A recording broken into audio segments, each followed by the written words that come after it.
child, the only other disease growing up that was worse than chicken pox was cooties.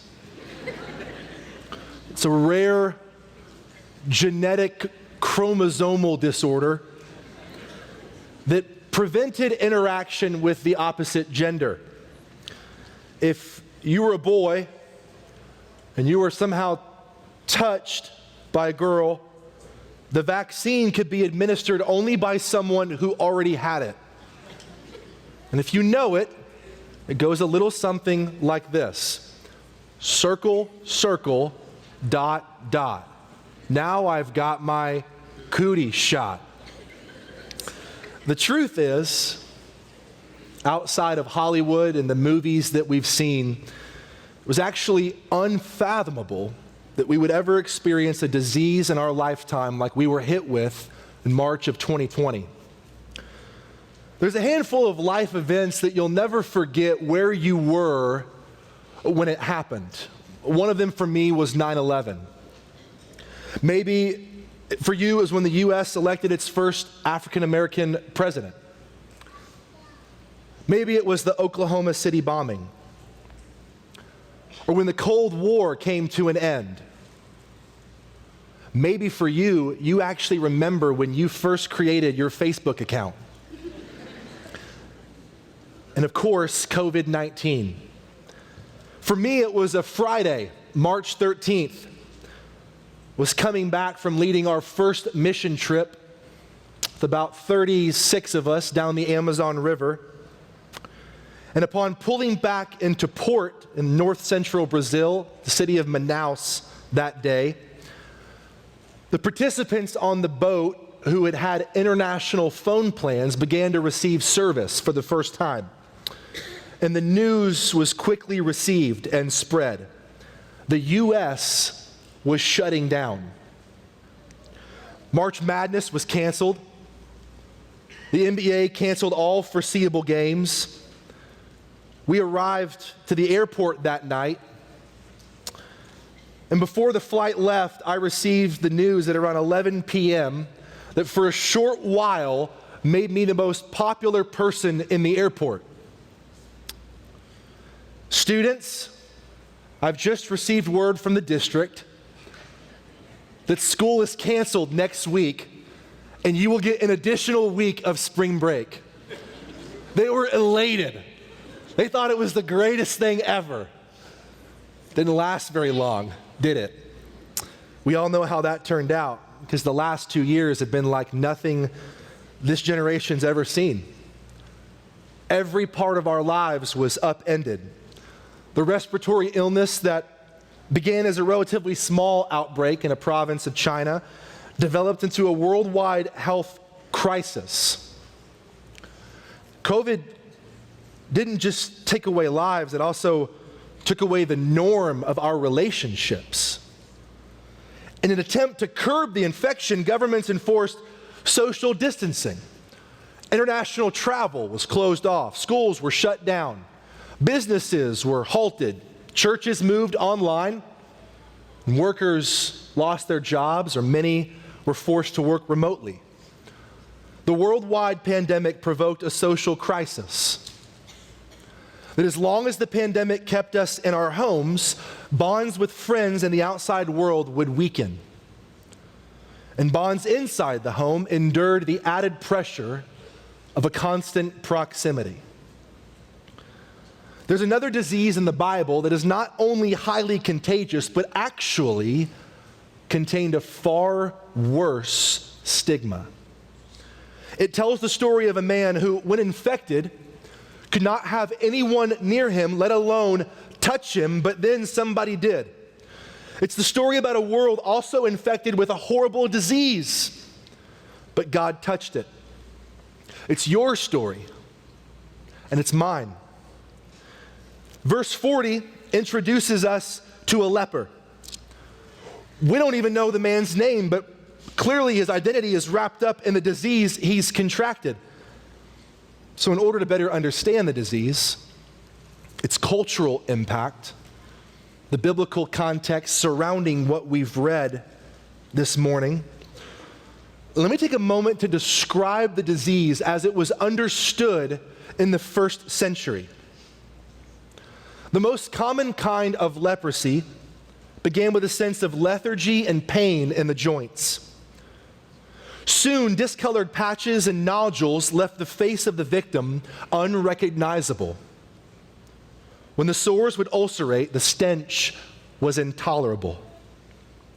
The vocal cords would also ulcerate, leaving the person's voice hoarse and raspy.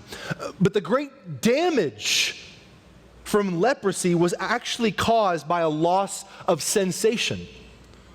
Dr. Paul Brand, leading researcher of the 20th century, spent most of his life's work with lepers in India. And he writes one time of trying to enter into a padlocked gate, but the rusty lock would not yield to his key. So he tells the story of a young leper boy who walked up next to him and placed his finger in the lock. And he twisted it all the way until the lock opened. And when the boy pulled his finger back, it had been gnashed to the bone. But the boy couldn't even feel it. Lepers often lose fingers and toes. Many used to think this was caused by the disease, as if it was some extreme version of gangrene. It's not so much the case, because Dr. Brand and his researchers stayed up at night watching the lepers as they slept. Rats would come and gnaw at the lepers' extremities. But because they felt no pain, they would sleep right through it. They would wake up in the morning to find part of their body gone unless someone was there to protect them and keep watch over them. The first sign of leprosy was regarded as a death sentence. Leviticus chapter 13 actually outlines the procedures for someone who has leprosy. It says, the person who has the leprous disease should wear torn clothes and let the hair of their head be disheveled. They should cover up their upper lip and cry out, "Unclean! Unclean!" He should remain unclean as long as he has the disease. He should live alone. His dwelling should be outside the camp. In other words, the law was quite clear. Do not touch. But the rabbis carried this much further. If a leper came into someone's house, the home itself was said to be defiled. And because it was impure, it should be destroyed. Just imagine the thought for a moment of never being able to be touched again. Never to feel the warm embrace of a spouse. The hand grasping with a friend. The gentle kiss of a mother on your cheek. The proud arm of a father draped across your shoulder. The incessant tickling of your kids. See, leprosy wasn't just a physical disease, it also carried with it a moral stigma. It was assumed to be a curse from God because other diseases you could be healed from, but leprosy, you had to be cleansed. Lepers weren't just sick.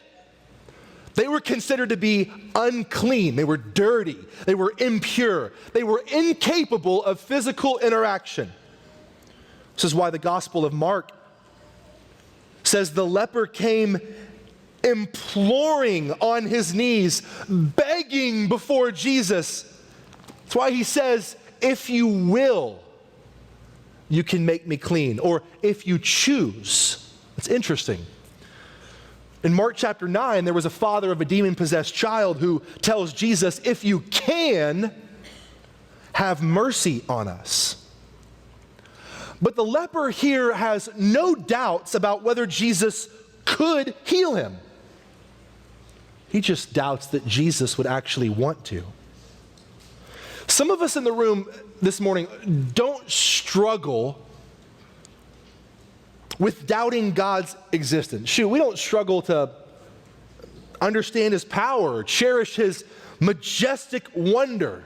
He's a mighty God. We believe in his greatness, but I'd venture to find that many of us doubt his goodness and his grace. Eventually, God's just going to pull the rug out from underneath me. He'll prove to me all along what I thought to be true about him. He doesn't love me where I am. We have such a deep sense of unworthiness that we are overcome with shame. There's no way he could love me. I'm a leper. I'm a criminal. I'm an adulterer. I'm a fornicator. I'm a drunk. I'm untouchable. Just like the leper, the roots of our shame run so deep, it produces a fear of the unknown in our lives actually becoming known. So much so, we doubt Jesus would truly love us if we ever talked about the things that we have done, or rather, the things done to us. But Jesus doesn't hesitate to respond to his doubts. Before he says a word, he does something so shocking, it was more astounding than the healing itself. Jesus reaches out his hand and he touches him. Surely, Jesus forgot about the law. He slipped up. Perhaps he just made a mistake. He didn't mean to. But everything Jesus does is intentional. Then why touch him? I mean, think about it. He didn't need to touch the leper to heal him. You don't have to turn very far. Turn the page, Mark chapter 2. Jesus is preaching in a crowded room. 4 friends lower their paralyzed friend through the roof. You thought a baby crying was a distraction during a sermon. And he looks at the man and says, your sins are forgiven. And Jesus, being God, perceives the thoughts of the Pharisees, not their words out loud, perceives their thoughts. Who is this that can forgive sins? And Jesus publicly acknowledges their thoughts before everybody. Which is greater? For me to say to this man, your sins are forgiven, or to say to him, get up and walk? And he says, so that you will know the Son of Man has authority in heaven and on earth. And he looks at the paralyzed man and says, get up, take your mat and go home. Jesus speaks and the lame can walk. In Matthew chapter 4, when tempted, Jesus opens his mouth and Satan flees. Jesus speaks and the enemy retreats. In Acts 9, after Saul's kicked off a horse and hears the voice of God, he becomes a catalyst for the church. Jesus speaks and a murderer is used to write half the New Testament. In Colossians 1, you see Jesus is the image of the invisible God, the firstborn of all creation. So in other words, he was present at the Father's hand at creation. And when Jesus said, let there be light, darkness was eradicated at 186,000 miles per second. In John chapter 11, Lazarus returns from the grave and walks out of a tomb. Jesus speaks and the dead are raised. So you can imagine the disoriented looks on all the faces around him, wanting to know the same thing. Why did he touch him? I mean, it's one thing for a transcendent God to become an immanent God and actually walk among us, but to touch him, why would he touch the untouchable? Better yet, why would he touch any of us? There's something much stronger than leprosy at work here. The leper did not infect Jesus with his sickness. Notice that? Jesus is just fine. But Jesus infected the leper with his life. And that life that flooded in was so strong, the leprosy could not coexist with it. And here's why. Because the healing power of Jesus to make you clean is more powerful than the sin that made you unclean. Then something curious begins to take place. Jesus instructs the now former leper to not tell anybody about this miraculous healing. He actually says this quite a bit throughout the book of Mark. But why? Some have said that if everyone started to publicize what he did, miracles could become a distraction, get people's attention at the wrong time. Jewish leaders would get even more jealous and confused about what sort of Messiah he was, but most importantly, that this confusion could lead to a premature death before everything had been accomplished. Maybe that's why Jesus told him not to say anything. In either case, the healed leper ignored Jesus' exhortation. He goes out and starts telling his story. Maybe because like Paul and Silas in Acts, when they said after they broke out of prison, hey, maybe you should lay low for a while, they respond with, I can't hide the things I've seen and heard. And sure enough, the crowds hear about it. People start to flock to Jesus. So much so, the end of this passage and into Mark chapter 2, it says, he can no longer openly enter a town. Just like he thought, the miracle had potentially become a distraction, maybe a danger. So the episode ends with Jesus where? In desolate places. Do you see what's happened? The leper, who was the outcast, comes to Jesus to be cleansed. Jesus gives him cleansing, restores him to community, relationships with others, and has new life. But after this great miracle, where do you find Jesus? He's alone. He's in desolate places. He's become an outcast. The leper and the Christ have traded places.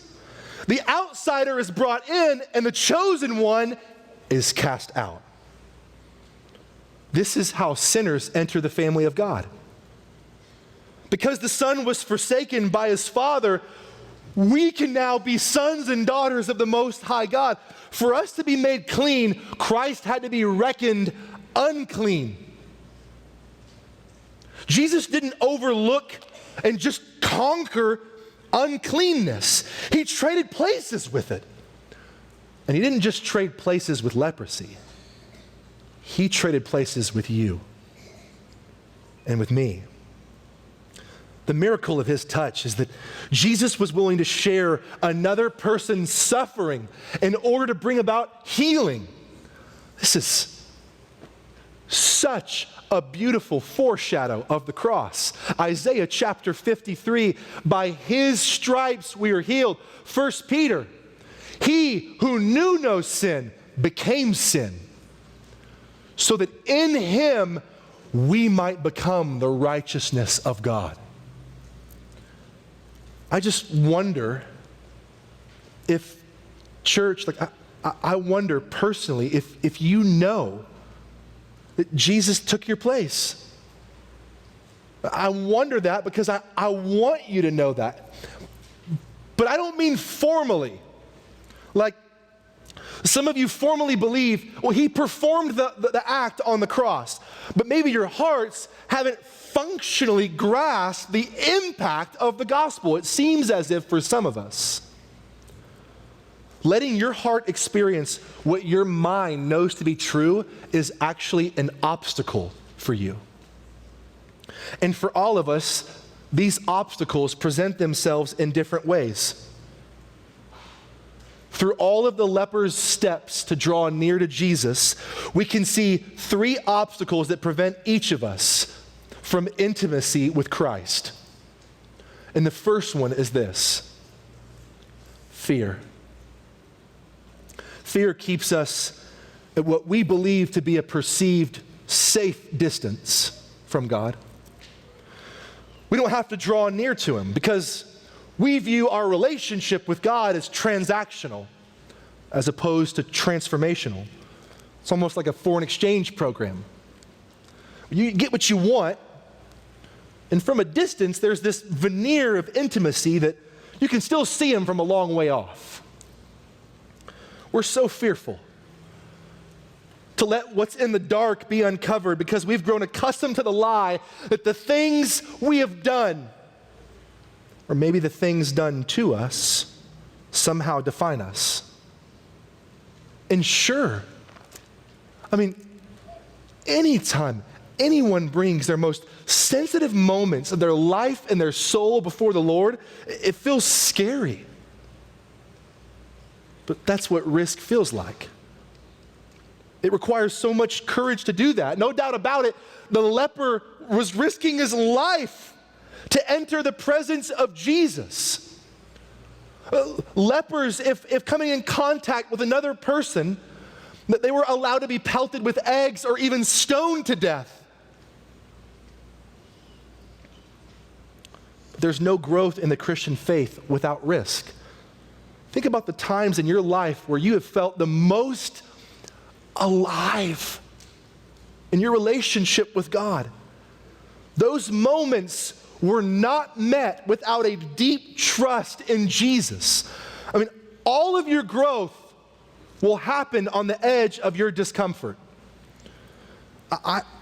I'd hate for many of us this morning to miss out on this truth by nodding in formal agreement, but functionally miss out on what God has for us. There was a guy named Charles Blondin who was a 19th century French acrobat. Before the modern day daredevils like Evel Knievel, Travis Pastrana, Tony Hawk, this guy set the bar. His appeal was the morbid to the masses, staring death right in the face. Charles Blondin was the first man to tightrope walk across the 1,100-foot gorge of Niagara Falls. People from all over the world came to see this. It's documented that Napoleon Bonaparte's grandson was actually present for this moment. Dignitaries from every country came near and far to witness this lunatic try and walk across Niagara Falls. And he begins with a 26-foot pole weighing about 50 pounds to help keep his balance. And there's some kind of sense of, he's got something to help him, right? Every time he crosses, people are absolutely amazed. And they're like, this guy can walk on water. And like any man, he's got to one-up what he did before, right? Because he comes across and he says, how many of you think I can cross with a wheelbarrow? People are like, this guy can. Some guy yells out, you can do it. He takes the wheelbarrow and he starts going across it, and everyone's losing their ever-loving minds, thinking this guy's gonna fall to his death. And he goes across and he comes back and he has one last question. How many of you think I can do it with a wheelbarrow with a human in it? And everyone's just like, yes! And he says, who will be my first volunteer? How many people do you think got in the wheelbarrow? Not a single solitary one. Formally, they knew he could do it. Functionally, no one in their right mind was going to take the risk. And I think formally, Jesus loves you. But functionally, you won't let your heart risk the vulnerability.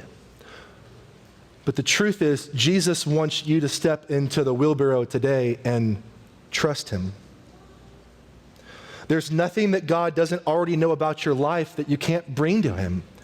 Nothing you've done that hasn't already been outed in the cross. Nothing been done to you that has more ability to corrode than the ability Jesus has to come in and heal. Jesus is asking all of us this morning, will you trust me? For over 2 decades, I ignored the dark moments of my past. I buried them so deep, honestly, I forgot about what happened. Until several years ago, I heard a sermon from a mentor of mine who publicly opened up about the really unfortunate incidences that occurred to him as a kid that produced a lifetime of living in shame.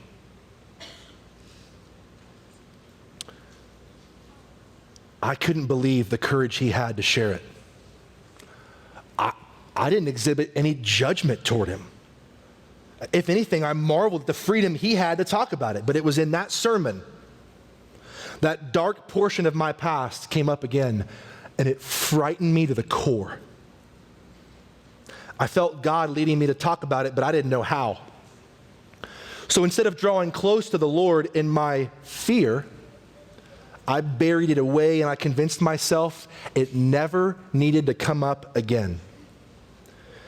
Fast forward to my first year at Stonegate. 8 years ago, I innocently walked into a weekend called Redemption Groups.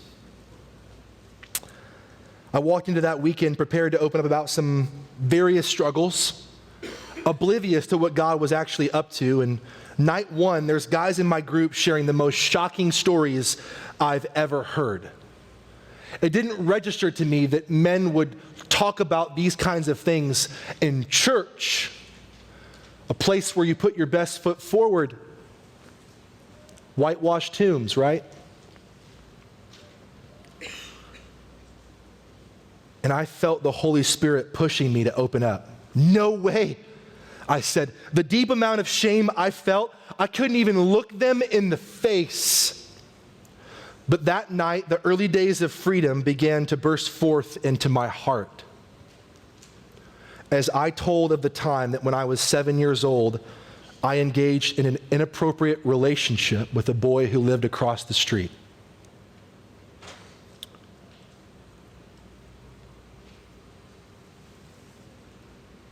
When I later grew up and entered into puberty and began to recognize the seriousness of what occurred years earlier, I was petrified. I buried it. No one could ever know what happened. When I entered the ministry 13 years ago out of college, I buried it even deeper.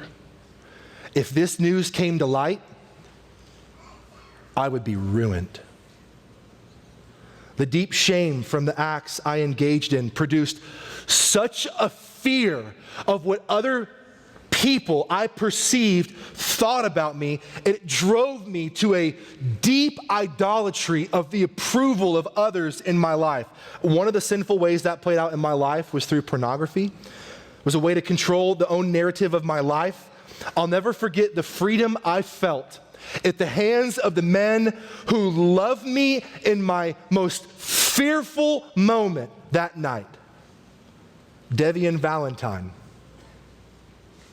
Ryan Lofton, Jimmy Needham, Andre Gray, Travis Wyckoff, Daniel Bodorf, Cody Moore, Marion Hostetler, and later that weekend, Kevin Hill.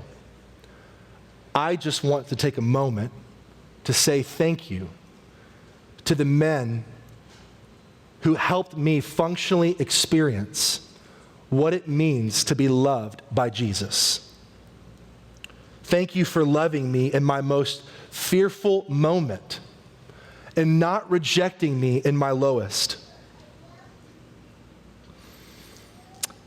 For showing me that Jesus took on my shame, and for pointing me to a place where I didn't just recite a formal understanding of his love, but functionally experienced it and began to freely rest in his presence. Church, he wants us to bring the things that we've done and the things done to us to the Lord. Fear is going to be an obstacle to our intimacy with Jesus. But for others in the room, pride remains an obstacle to your intimacy with Christ. You think you don't need to draw close to Jesus, that you'll be just fine where you are. Or perhaps, maybe if you're not fine, you've convinced yourself you can fix it. Or maybe if you can't fix it, you'll just forget about it. You'll bury it away for a couple decades. Or maybe you do come to Jesus, but you certainly don't approach him in humility. You come demanding. My daughters don't demand things from daddy, but they sure can ask. Notice the way the leper comes to Jesus. In verse 40, imploring him on his knees, begging him. He clearly has a posture of humility. The fact that he's asking God for something shows he's in need. And to be in need is a good thing. Satan would love to convince you otherwise. But the only prerequisite to be a Christian is to be in need. We're not above asking the Lord to help us. How many times do we fail to ask? A failure to ask is a failure to enjoy. 6 times in 3 chapters in the book of John in the upper room, in his last meal with his disciples, Jesus says 6 times, remain in me and I will remain in you. Ask whatever you wish. It will be given to you. How often do we neglect to enjoy a proactive relationship with Jesus, instead waiting for our life to be in a hole before we respond reactively? We treat him like the genie. All-powerful genie, itty-bitty living space. And when it's convenient for us to get what we want, we rub the lamp of manipulation, and then, like the foreign exchange program, send him back to the safe distance that we prefer him be. But Jesus says, remain in me, not react to me. Psalm 34 says, those who trust in the Lord lack no good thing. For those of us this morning who maybe you feel like you're carrying this unbearable weight of shame, I want to plead with you. Confess your pride. Walk humbly with your God. The things that bring shame in our life never grow smaller in the dark. When my daughters ask me for something, it stirs my affections as a dad to want to give good gifts to my children. James says that God is a good father who gives his kids good gifts. God responds to his people when they delight in him. 2 Chronicles chapter 7 shows us this much. God says, if my people who are called by my name humble themselves and pray and seek my face and turn from their wicked ways, then I will hear from heaven and I will do this. I will forgive their sin and heal their land. A humility to draw near to God and to ask brings about forgiveness and healing. When I first publicly shared my struggle years ago preaching at a youth retreat with pornography, I'll never forget my wife Sarah's response. And not just the response that night, but the response the next year of our life. She was so proud of me. She championed the humility in her husband. It drew us closer together. I was so thankful for how she spoke of me to others about the freedom I was walking in. I can't tell you enough the lengths that she went to in some dark seasons of our life to see the good that God was forming in me. But men in the room, if just for a brief moment, I could say that the response in marriage can't be, I've fixed it, I've got a hold of it, we're good now, let's just kind of move on type attitude. She saw right through that junk. But the second that other people were invited into my weakness and given a first person view of my wickedness, she knew that change was evident. And she wanted to empower me any way she could. She breathed life into my journey with the Spirit. And so fear is an obstacle to our intimacy with Christ. Pride is an obstacle to drawing near to God. And cynicism is an obstacle to enjoying Jesus. Cynicism is interesting. It's a shade different than pride. It doubts the motives or the goodness in others. I mean, how many of us know that Jesus is near, but unlike the leper, we would just choose to stay outside the camp? Yeah, he doesn't have time for someone like me. I don't carry the value necessary to gain his attention. Now, sure, the leper did come inside the camp, but notice his question before Jesus. I mean, even a hint of cynicism. If you will, you can make me clean. And even in that cynicism, doubting Jesus would want to, it didn't keep him from asking. He doubts that Jesus would want to, sure. Just like Thomas, the doubter. Remember him? The other disciples told him what? We have seen the Lord.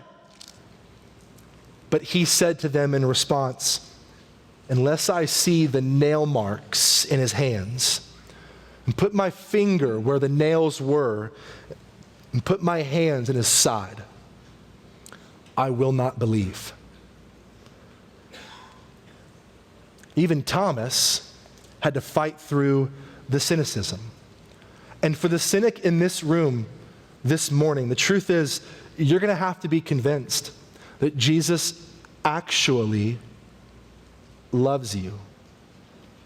That he's bigger than the things you've done. That his love is bigger than the things that have been done to you. C.S. Lewis describes what that could look like for us when he says this: to love it all is to be vulnerable. Love anything and your heart will be wrung and possibly broken. But if you want to make sure of keeping it intact, you must give it to no one, not even an animal. Wrap it carefully around with hobbies and little luxuries. Avoid all entanglements. Lock it up safe in the casket or coffin of your selfishness. But in that casket, safe, dark, motionless, airless, it'll change. It won't be broken, but it'll become unbreakable, impenetrable, irredeemable. The only place outside heaven, he says at the end of that thought, where you can be perfectly safe from all the dangers of love, is hell. Cynicism keeps you from a vulnerability. It allows you to let people look at your life through the window, but it keeps them away from opening the door of your heart and inviting them in to the pain. But the vulnerability of others can bring hope to even the most hateful or even hated cynic. My mom encountered her one time. My mom has spent a lot of her time in prisons, providing hope to women in their darkest of places. Bill Glass, who started the Bill Glass Prison Ministries and recently passed away here a few months ago, wrote about my mom's story in one of his books.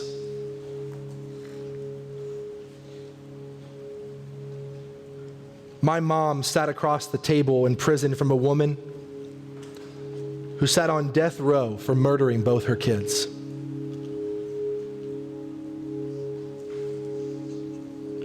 The woman full of cynicism, questioned my mom. How could God ever love someone like me? Steeped in her shame, she could see no way out.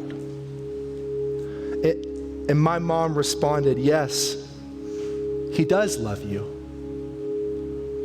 because he loves me. Perplexed, the woman responded tearfully and cynically, yeah, but you didn't murder your kids. And in the most loving and sincere way she could, my mom said, yes, I did. The moment I chose to abort both my children, I pulled the trigger.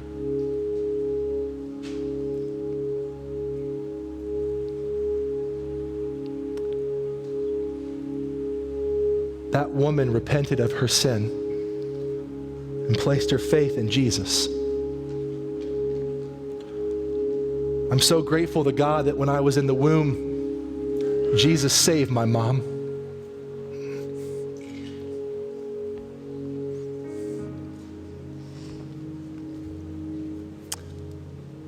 I'm grateful to God for my mom's courage to walk in the freedom she has in Jesus to minister alongside so many women.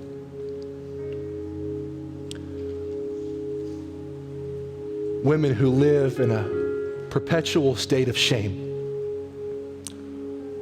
believing the lie that they are anything but who Jesus says they are. You know, healing has happened in your life when that sensitive area in your heart goes from an open wound to a healed scar. When we can appropriately talk about those areas with others, healing is taking place. Something that both my mom's story and the lepers shows us this morning is that it's only when you get close enough to someone to catch their hurt will they be close enough to catch your love. So you can't functionally experience the love of Jesus if you remain outside the camp. He wants you to step out of your fear, to step out of your pride, to step out of your cynicism, to step out of the boat, to walk into the deep, to step into the wheelbarrow and trust Him. Because if you do, you will know a love like no other. You will know what it means to be touched by Jesus. I want to take a moment to pray for us. Would you bow your heads with me? And I want to give you a moment to respond to the gospel, to the good news that in the depths of your depravity, Romans 5:8 says, not the cleaned up, better version of yourself, but while you were still sinners, Christ died for you. When you were still a leper, Jesus chose and wanted and desired to touch you. Not go clean yourself up and present your best veneer of intimacy before Him. Not, I can see you from a long way off, but I'll bring you close if I need something. But a continual remaining in Him is a relationship that is offered to those who would come before Him and bring everything they have right where they are. And the truth is, Jesus wants to meet you in the midst of that right here.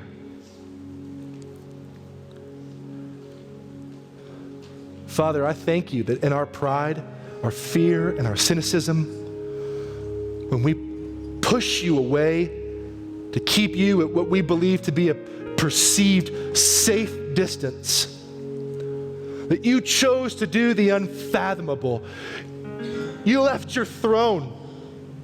You wrapped yourself in human flesh. You walked among us, and you touched us. You took on our worst so that we might get your best. You knew no sin, but became sin so that in you we might become the righteousness of God. Thank you. God, would you be so kind to let that truth drop a little further in the hearts of those who need to hear it this morning? Would you begin the necessary work of healing and produce a church that is vulnerable so that a desperate and dying and dark world around us would see just how great and wonderful your love is? I pray that in Jesus' name, amen.